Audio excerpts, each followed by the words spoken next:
오늘 말씀은요, 두 사람의 만남입니다. 어떤 사람이냐? 사무엘과 사울의 만남입니다. 사무엘은 누굽니까? 이스라엘의 선지자입니다.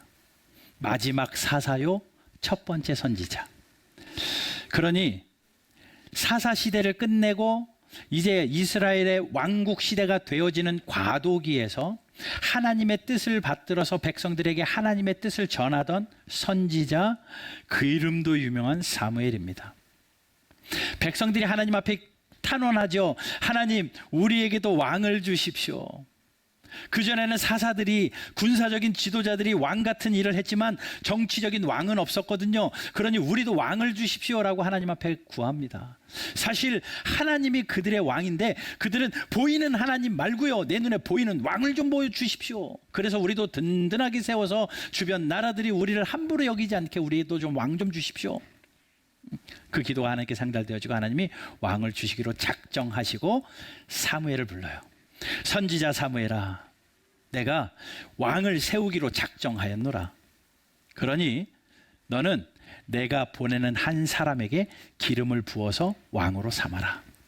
자, 이스라엘의 초대 왕이 세워지는 단계입니다. 자, 그때에 하나님이 선택한 한 사람이 누구냐? 그 사람이 우리는 잘 알죠. 사울입니다. 사울. 사울에게 어떤 일이 일어났냐면 오늘 본문 10장 앞에 9장을 보게 되면 사울의 아버지가 기스라는 분인데 기스가 암나귀들을 잃어버렸어요. 나귀를 잃어버렸습니다. 나귀를 찾아야 되는데 아들을 부릅니다. 사울을 부릅니다. 사울아, 내가 잃어버린 나귀를 좀 찾아오너라 라고 길을 떠나보냅니다. 사울이 사환들 몇을 데리고 나귀 찾으러 떠납니다. 하루 종일 나귀를 찾는데 해는 뉘엿뉘엿. 그러나 나귀를 찾지 못하자 사울이 이렇게 이야기하는 거예요. 야, 나귀는 고사하고 우리 아버지가 우리 걱정하겠다. 그러니 사원들아, 이제 돌아가자 라고 이야기하니까 한 사환이 이런 이야기를 해요.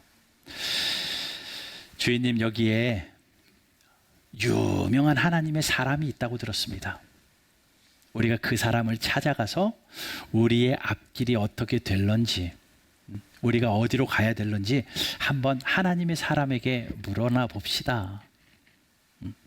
어찌저찌해서 그 하나님의 사람에게 드릴 예물을 준비하고 그 만남을 갖기 시작을 합니다. 그래서 찾아간 사람이 사무엘이에요. 사무엘이에요. 그런데 사무엘과 사울이 찾아가서 만나기 전날 밤에 하나님께서 사무엘에게 먼저 나타나셔서 뭐라고 말씀하시냐면 내일 이맘때에 한 사람이 너를 찾아올 것이다. 이러저러해서 너를 찾아오게 될 건데 너는 그에게 기름 부어서 그 사람을 왕을 삼으면 된다. 자, 보세요. 사울은요, 아무것도 모르고 아버지 나귀 찾으러 돌아다닌 것밖에 없고요. 사무엘은요, 누군지도 모르는데 하나님이 임하셔서 그 사람에게 왕을 세우면 둘은 모르는 사이였습니다. 그런데 만남이 일어납니다. 역사적인 만남입니다. 사울이 딱 찾아오는 순간 하나님이 사무엘에게 이 사람이 그다라고 하니 그에게 기름 붓습니다. 그게 오늘 본문 10장 1절이에요. 10장 1절. 이게 사무엘이 기름병을 가져다가 사울의 머리에 붓고 입을 맞추어 이르되 여호와께서 내게 기름 부으사 그의 기업의 지도자로 삼지 아니하셨느냐. 자, 하나님이 명령하셨으니까 사무엘은 그 사울에게 기름 부어서 왕으로 삼습니다. 이 역사적인 일이 하나님의 드라마틱한 큰 그림 가운데 둘이 만나고 이루어져요. 그리고 이제 사무엘이 사울에게 이야기합니다. 너는 이제부터 해야 될 일들을 이야기하는 거죠. 2절부터 5절까지 쭉 보게 되면 너는 베냐민 경계에 있는 한 셀사라는 곳으로 가면 라합의 묘실에 있는데 거기서 두 사람을 만나게 될 거야. 그리고 거기서 조금 더 가게 되면 상수리 나무에 이르면 베델로 올라가는 세 사람을 만나게 될 거야. 그러면서 그 사람들이 그에게 일어날 일들을 2절 3절에서 쭉 이야기합니다. 그리고 나서 그 다음에 여호와의 산에 이르게 되면 선지자들이 여호와의 산에서부터 내려오게 되는데 수금과 정과 저와 이런 꽹과리를 치면서 하나님을 예언하며 하나님의 말씀을 대언하며 내려오게 되는 것을 너는 보게 될 거야. 라고 사무엘이 사울에게 이야기해 줍니다. 그렇게 이야기해 주고 나서 오늘 본문 6절이 이어지는 거예요. 배경을 잘 이해하셔야 돼요. 6절이 이어지는 거예요. 6절.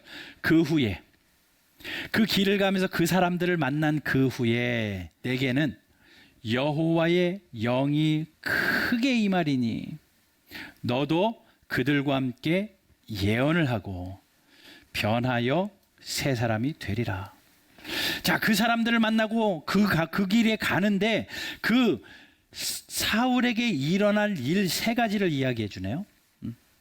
여호와의 영이 너에게 크게 임할 것이다. 그리고 그들과 함께 예언하게 될 것이다. 그리고 너가 변화해서 완전히 새로운 사람이 될 것이다. 이 징조를 얘기를 합니다. 징조를. 뭐예요? 여호와의 영이 임하는 거, 예언하는 거, 변하여 새 사람 되는 거. 이 세 가지 일어날 것을 이야기하고 바로 7절에 이렇게 말하죠. 이 징조가 내게 임하거든. 이 징조가 너에게 나타나거든. 뭐라고요? 너는 기회를 따라 행하라. 기회를 따라 행하라. 어떻게든 기회를 만들어서 그 일을 하라라는 거죠. 최선을 다하라는 거죠. 그러면 하나님이 너와 함께 하시느니라. 사무엘이 사울에게 이야기합니다. 너에게 징조가 나타나는데 이 세 가지 징조가 나타나거들라 너는 행해라. 하나님이 함께 하신다. 하나님이 왕으로 세우시기 전에 이 징조를 먼저 주십니다. 기름은 붓고 왕의 일을 감당하기 전에, 하나님의 큰 일을 감당하기 전에 이 징조를 사울에게 보여주셔요. 자, 그런데 그 말을 듣고요, 이제 사울이 몸을 돌이켜 일어섭니다. 그 말은 뭐예요? 알았다는 이야기예요. 알았다는 이야기고 순종하겠다라는 반응으로 몸을 돌이켜 일어섭니다. 9절.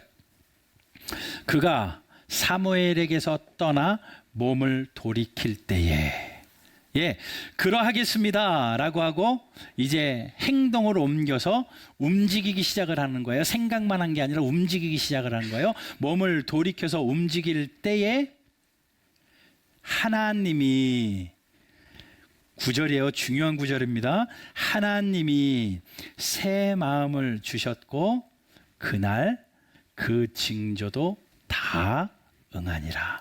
하루에 그 징조 세 가지가 다 나타나는 거예요. 하루에 그 징조 세 가지가 나타납니다. 근데 그 징조가 어떻게 나타났는지 10절부터 보세요. 그들이 산에서 이를 때에 선지자의 무리가 그를 영접하고, 예언한 거랑 똑같아요. 영접하고 하나님의 영이 사울에게 크게 임함으로, 이미 사무엘이 이야기했던 그 하나님의 영이 사울에게 크게 임하기 시작을 합니다. 그리고 그들 중에서 예언을 합니다. 은사예요. 예언은 하나님 주신 은사입니다. 하나님의 말씀을 대언하는 겁니다.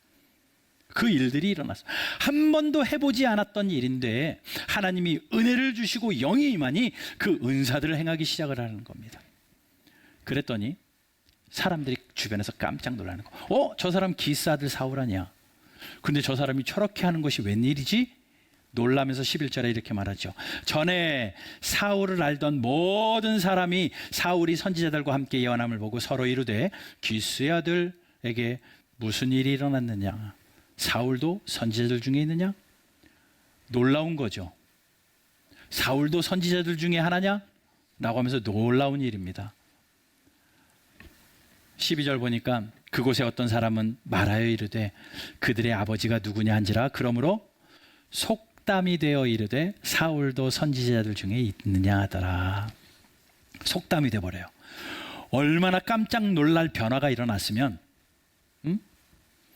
얼마나 사울이 천지개벽할 만큼 변화가 일어났으면 사울도 선지자들 중에 있느냐? 이게 속담이 되어버립니다. 마치 이런 거죠. 야, 네가 그렇게 열심히 일을 한다고 천지가 개벽할 일이다. 너가 다이어트를 한다고 천지가 개벽할 일이다. 이런 속담과 같은 일들이 서로 회자되기 시작합니다. 그건 뭐예요? 그만큼 사울이 변했다는 거죠. 이 징조가 일어나는 거죠. 세 가지. 하나님의 영이, 성령이 임합니다. 그리고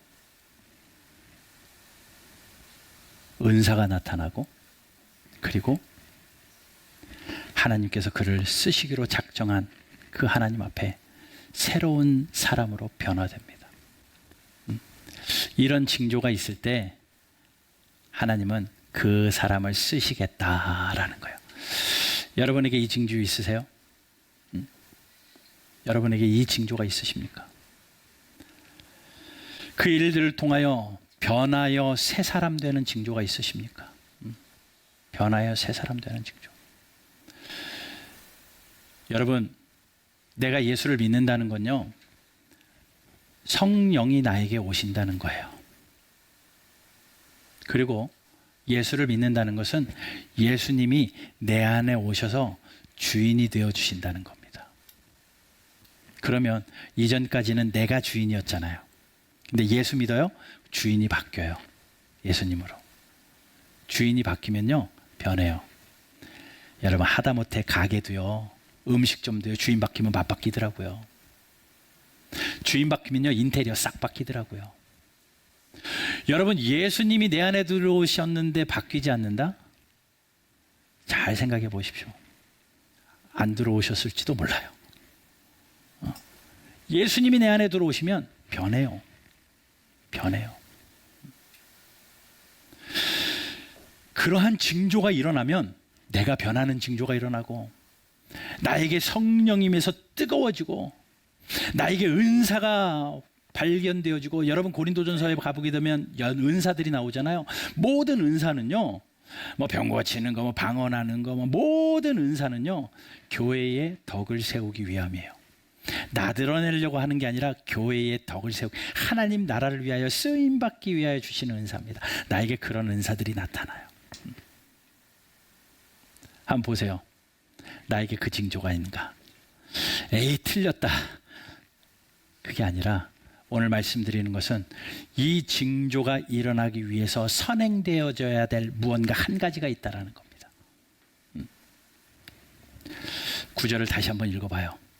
그가 사무엘에게서 떠나려고 몸을 돌이킬 때에 하나님이 새 마음을 주셨고, 그날 그 징조도 다 응하니라. 그날 그 징조가 다 응하기 전에 먼저 일어났던 한 가지 일이 뭐예요? 새 마음이 생겼습니다. 근데 그 새 마음이 어떻게 생겼어요? 나 새 마음 가져야지. 나로부터 시작된 결심이 아니라 하나님이 새 마음을 주셨더니 징조가 임하더라. 여러분, 우리에게 징조가 없는 이유는요, 그 새 마음이 없기 때문입니다. 그러니 오늘 예배하는 저와 여러분들이 하나님 앞에, 하나님 나에게 그 새 마음 주십시오. 하나님이 사울에게 주셨던 그 새 마음 나에게도 좀 주십시오. 하나님이 허락하여 주시면, 새 마음 주시는 주체가 하나님이잖아요. 하나님이 새 마음을 주사.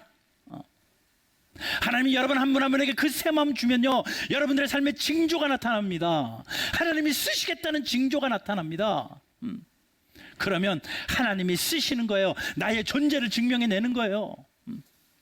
여러분, 그렇게 새 마음 받아 징조가 나타나 하나님께 쓰임받는 저와 여러분들 되기를 주 예수 그리스도의 이름으로 축원합니다.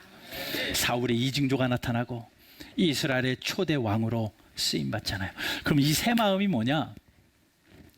새 마음이 뭐냐? 그냥 각오하는 마음이 아니라요, 이전과는 다른 마음입니다. 마음밭이 완전히 바뀌는 거예요. 이전과는 다른 마음입니다. 이전에는 내가 이런 생각했고, 내가 이런 마음이었고, 내가 이런 적이었는데, 이 새 마음이 나에게 들어오면요, 이전과는 완전히 다른 마음이에요. 내가 이전에 가졌던 마음 그대로가 아니라 이전에 없었던 마음을 하나님이 부어 넣어 주신다라는 거예요. 그런데 하나님이 이 새 마음을 어떤 자에게 주시는 줄 아십니까? 아무에게나 막 뿌려주시는 게 아니에요. 그래, 새 마음 줄 테니까 받아라. 아무에게나 막 뿌려주시는 게 아니라 하나님이 이 새 마음을 어떤 자에게 주시냐면요, 사모하는 마음, 열린 마음이 있는 자에게 주십니다. 찾는 자에게 주십니다. 하나님, 나도 새 마음으로 쓰임받고 싶습니다. 하나님, 새 마음으로 나에게도 하나님이 사용하실 징조들이 나타나는 인생 되기를 원합니다. 이 사모하는 마음, 하나님을 향하여 열린 마음이 있을 때 하나님이 채워주십니다. 시편 107편 9절 같이 읽어봅시다. 시작.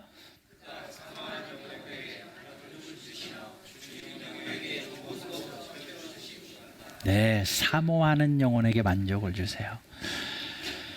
줄인 영혼에게 하나님께서 가득 채워주십니다. 주시고 부르시는 게 아니라 순종하면 감당하도록 주시는 하나님입니다. 세상의 이치는요, 할 수 있는 사람 선택해가지고 할 만한 사람 선택하죠. 하나님께서는요, 순종의 마음 있는 사람 불러서 할 힘 더해 주시고 일시키세요. 성경 보세요.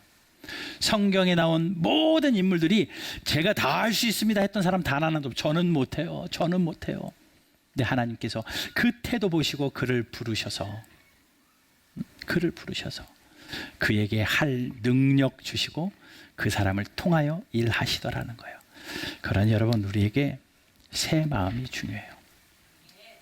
하나님은 항상 변화가 일어나기 전에, 부흥이 일어나기 전에, 회복이 일어나기 전에 새 마음을 주시는 하나님이셨습니다.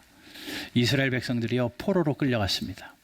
포로에서 70년 생활하면서 마음이 굳어질 대로 굳어졌어요. 하나님을 향한 예전의 마음이 아닙니다. 다 변질되어 버렸습니다. 혹독한 포로 생활 가운데, 너무나도 힘든 생활 가운데 하나님을 그렇게 잊어버리고 떠났던 그들, 하나님을 향하여 굳은 마음을 가졌던 그들을 하나님이 내가 너희를 다시 포로에서 돌아오게 하여서 내가 너희를 다시 회복시킬게 라고 하나님이 약속하시면서, 회복시키기 전에 뭘 먼저 하시겠다고 말씀하시냐면요, 에스겔 36장 25절 26절 읽어봅니다. 맑은 물을 너희에게 뿌려서 너희로 정결하게 하되 곧 너희 모든 더러운 것에서와 모든 우상 숭배에서 너희를 정결하게 할 것이며, 26절 또 새 영을 너희 속에 두고 새 마음을 너희에게 주되. 하나님 회복시키기 전에 새 마음을 주셔서 너희 육신에서 굳은 마음을 제하여 버리고, 굳어져 버리고 변한 마음, 다른 마음 다 없애버리고 하나님이 새 마음을 주시고 부드러운 마음으로 만드시고 회복시키시고 부흥하게 하시더라. 여러분, 그러니 우리에게 필요한 건요, 새 마음입니다. 새 마음. 바른교회 벌써 9년입니다. 이제 다음 한 달 뒤면 9주년 예배를 드리게 됩니다. 또 11월 말에는 이미도 선포했듯이 공동회를 통해서 교회를 섬길 직분자들을 세웁니다. 내가 아니어도 한 몸 된 한 교회이기 때문에 나의 일인 줄 알고 모두가 함께 기도하면서 하나님, 우리를 사용하여 주십시오. 교회 안에서 사용되는 한 사람도 행복하지만 하나님 나라를 위하여 바른 교회가 사용되어지는 것은 얼마나 복입니까? 세계의 선교를 위하여 또 세상을 섬길 교회로 하나님이 사용하시겠다 할 때, 교회를 든든히 세우시려고 그 직분자들을 세우실 때 우리에게 이 징조가 있어야 되지 않겠습니까? 그런데 이 징조가 있으려면 이 마음이 필요하다고요. 새 마음.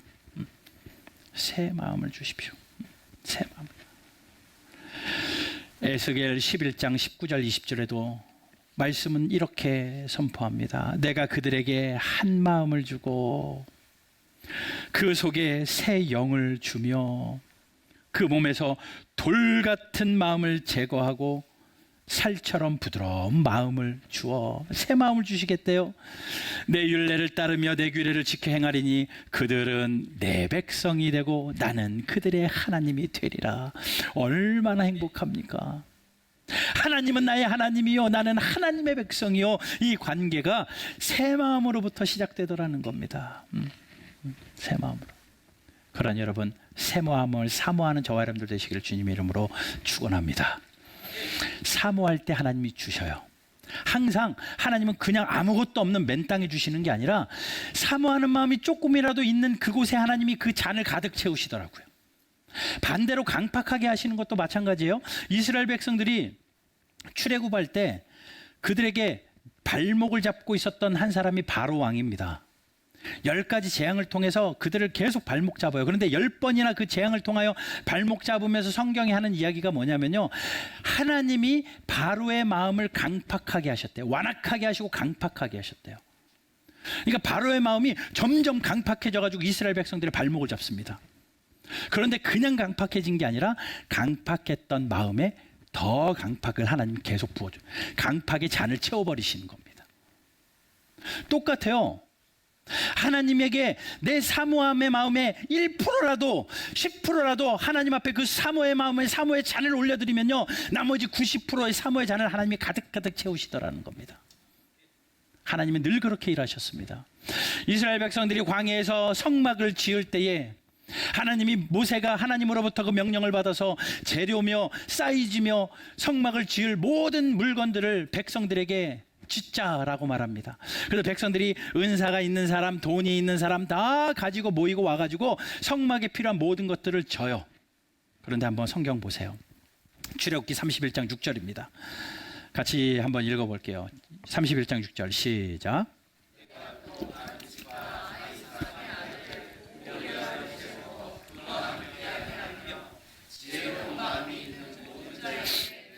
지혜를 주어 그들이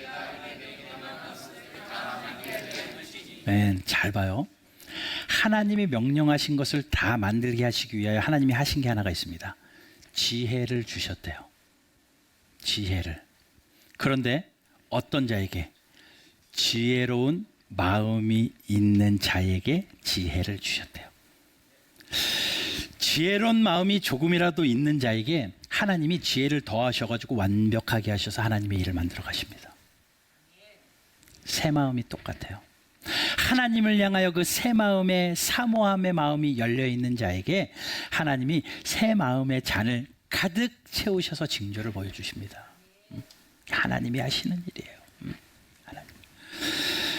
그러므로 여러분, 우리는요, 내 마음 돌아보는 일이고 내 마음 지키는 일이고 사모함으로 하나님 나에게도 그 마음을 주십시오.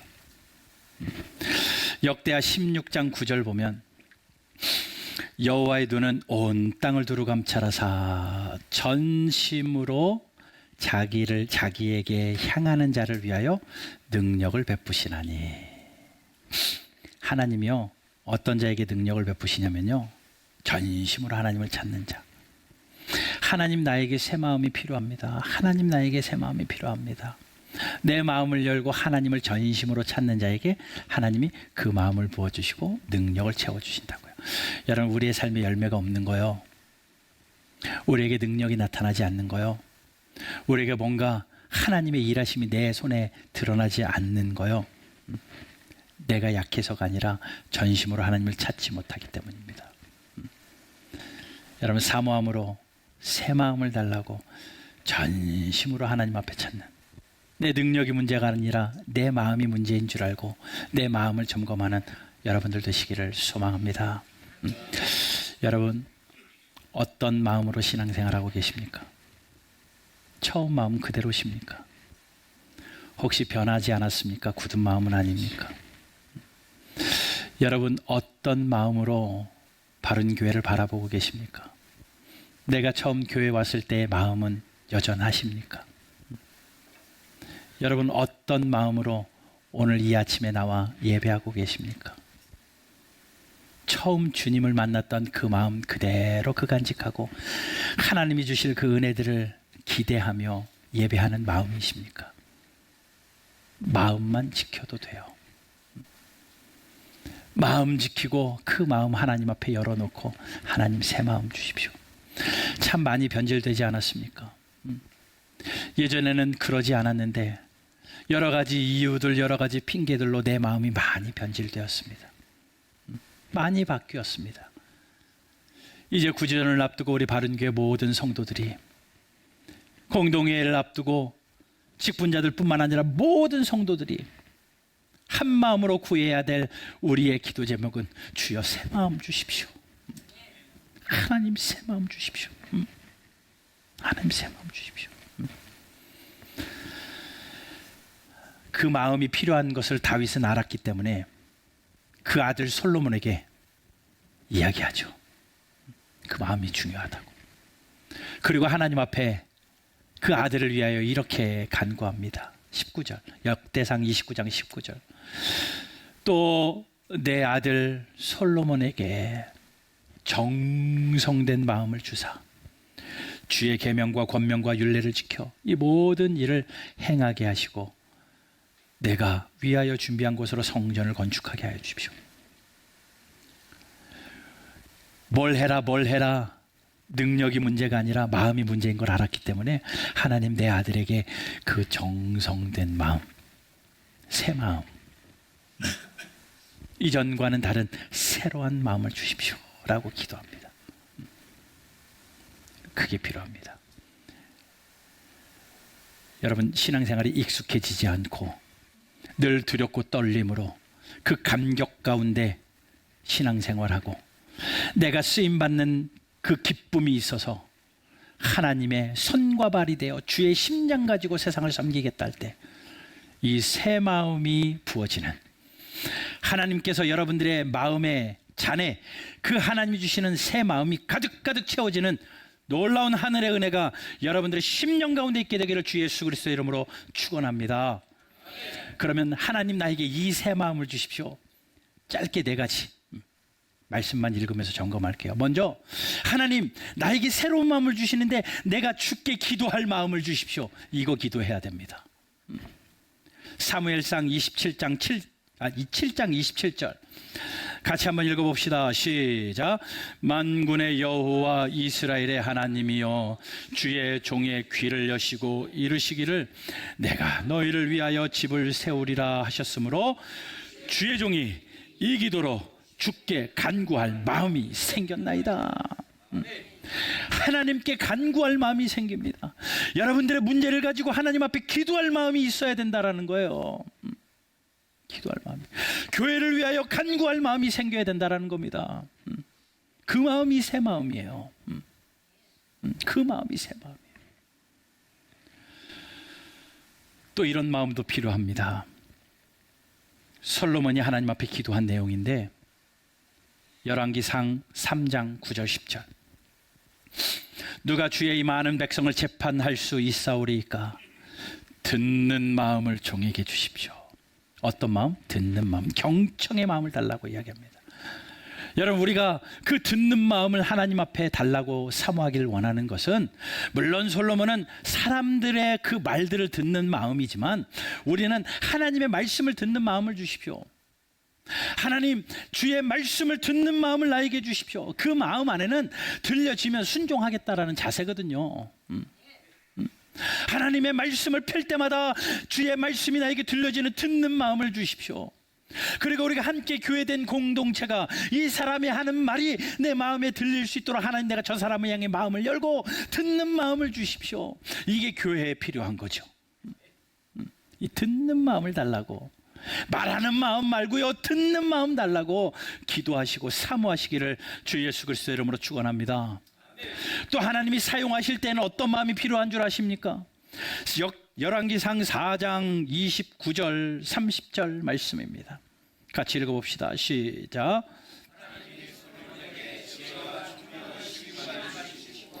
또 넓은 마음을 주시되 바다의 모래같이 하시니 솔로몬의 지혜가 동쪽 모든 사람의 지혜와 애고의 모든 지혜보다 뛰어나다. 하나님이 솔로몬을 뛰어나게 사용하셨는데 사용하시기 전에 뭘 주셨대요? 넓은 마음. 예, 하나님 나라의 일을 하는데 넓은 마음 가지고는, 넓은 마음이 아니고서는 주의 일을 감당할 수 없습니다. 마음이 좁아 터져 가지고는 주의 일을 감당할 수가 없습니다. 왜냐하면 상할 일이 너무 많거든요. 이 수많은 사람들이 어떻게 내 마음에 딱 맞게 일을 하냐고요. 이것 때문에 마음 상할 일이 있고 저것 때문에 마음 상할 일이 있지만 하나님의 나라의 일을 감당하기 위하여 우리에게 필요한 새 마음은 넓은 마음입니다. 이 사람의 말도 듣고 이 일도 감당하고 이 넓은 마음으로 사용할 때 그 하나님께서 솔로몬에게 이 넓은 마음을 주셔서 바다에 모래알같이 많게 하셨대요. 그리고 그를 그렇게 사용하시잖아요. 여러분, 넓은 마음을 사모하시기를 주님의 이름으로 축원합니다. 이 모든 것을 다 합친 마음이 온전한 마음이요, 하나님 앞에서 나뉘어지지 않는 온전한 마음. 역대상 28장 9절. 내 아들 솔로몬아, 다윗이 솔로몬에게 이야기하는 거죠. 너는 내 아버지의 하나님을 알고 온전한 마음과, 온전, 나뉘지 않는 마음이요. 하나님을 섬길 때 마음이 나뉘어가지고 맨날 바뀌어요. 이렇게 했다가 저렇게 했다가, 요거는 상황이 이러니까 요렇게 자기 마음대로. 아니라 하나님 앞에 내 마음이 나뉘지 않고 온전한 마음과 기쁜 뜻으로 섬길지어다. 왜냐? 여호와께서는 모든 마음을 감찰하사 의도를 하신대요. 여러분, 우리가 아무리 머리를 굴려서 이 사람 저 사람 다 속여도요, 하나님은 의도를 정확하게 알고 계세요. 그 마음을 감찰하시는 하나님이에요. 그러니 그 하나님 앞에 마음을 온전하게 가지라는 거예요. 나뉘지 않는 마음, 온전한 마음. 그러면 후반부에 내가 만일 그를 찾으면 만날 것이요, 만일 내가 그를 버리면 너를 버리리라. 그 마음 가지고, 새 마음 가지고 하나님 앞에 하나님을 찾으면 하나님이 그를 세우시겠지만, 그 마음이 변질되어지고 마음이 나뉘어지고 하나님을 떠나면 하나님도 그를 버린대요. 솔로몬이 결국은 그 마음이 변질되잖아요. 그렇게 아버지의 가르침과 아버지의 중보 기도가 있었음에도 불구하고 그의 말년에, 열왕기상 11장 4절에 솔로몬의 나이가 많을 때에 그의 여인들이 그의 마음을 돌려 다른 신들을 따르게 하였으므로 왕의 마음이 그의 아버지 마음과 같이 아니하였다. 그리고 여호와 앞에 온전한 마음이 아니었더라라고 열왕기상에 분명히 기록되어 있어요. 온전한 마음이 변화되었고 아버지 마음 같이 않아서 변질되어서 하나님이 솔로몬을 버리십니다. 솔로몬을 버리셔요. 기름 부음 받은 사울이요, 그 징조 가운데 기회가 있을 때마다 행하라, 하나님이 함께 하시리라, 그 말을 따라 왕이 되어지고 잘 세웠는데 왕 되어져서 넘어집니다. 실수합니다. 하나님 앞에서 마음이 변질되어 버립니다. 마음이 나누어져 버립니다. 그래서 그가 하나님을 향하여 마음이 변질되어지고 하나님을 버려요. 사무엘이 다시 사울에게 찾아갑니다. 이렇게 이야기하죠. 당신이 하나님을 버렸으므로, 당신이 하나님을 향한 첫 마음을 잊었으므로 하나님도 당신을 버렸습니다. 그 말 들리면 끝나는 거죠. 끝나는 거죠. 하나님을 향하여 변질되지 않는 마음, 변하지 않는 마음, 그 변한 마음을 가진 자들은요, 다 실패해요. 다 끝이 좋지 않습니다. 그러니 여러분, 돌아봤을 때 변한 마음이 있다면 가슴을 찢으세요. 회개하셔야 된다는 겁니다. 로마서 2장 5절에 보면, 다만 내 고집과 회개하지 아니한 마음을 따라 진노의 날, 곧 하나님의 의로우신 심판이 나타나는 그날에 이 말 진노를 내게 쌓는도다. 마지막 때에 일어날 진노를 내게 쌓는 게 뭐래요? 회개하지 않는 마음.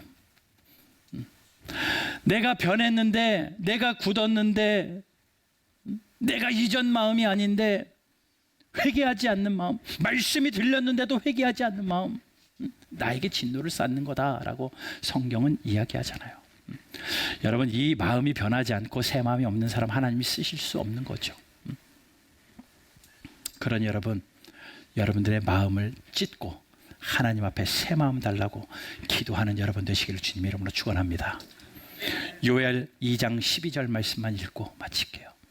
요엘 2장 12절. 여호와의 말씀에 너희는 이제라도 금식하고 울며 애통하고 마음을 다하여 여호와께 돌아오라 하셨나니, 너희는 옷을 찢지 말고 뭘 찢어요? 마음을 찢고 너희 하나님 여호와께 돌아올지어다. 마음을 찢는 겁니다. 마음을 찢는. 하나님, 내 마음이 나뉘었습니다. 하나님, 내 마음이 변질되었습니다. 하나님, 내 마음이 이전 마음이 아니었습니다. 전에는 이러지 않았는데. 하나님, 나에게 제발 사울에게 주셨던, 오늘 본문에 이야기했던 그 새 마음을 나에게 주셔서 하나님, 나에게도 그 징조가 임하고 그 징조가 임할 때 하나님께 사용되는 인생 되게 알려주십시오.